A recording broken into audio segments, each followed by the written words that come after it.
Hey, welcome Disney friends and fans as you're joining Baby Yoda and us as we're heading to Disneyland today to celebrate everything Star Wars in anticipation of May the 4th. But first, you must gas up. It's not fun having an eighth of a tank of gas at the end of the night when all the service stations are closed and the 5 has construction. Dad hack number 2. Drop your friends and family off at the drop-off. They're already enjoying the park and you're parking.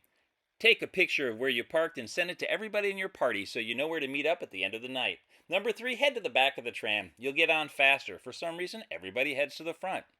Baby Yoda and I are so excited to have you joining us for our big May the 4th celebration at Disneyland, Star Wars Galaxy's Edge, and other locations. We're going to show you the latest Star Wars merchandise, meet some cool characters, have some fun, and show you how it's done. You'll be getting some Disney dad hacks from a former employee and, of course, a young Jedi. So subscribe now as we show you how to really enjoy May the 4th at Disneyland's Galaxy's Edge. And the 4th may be with you.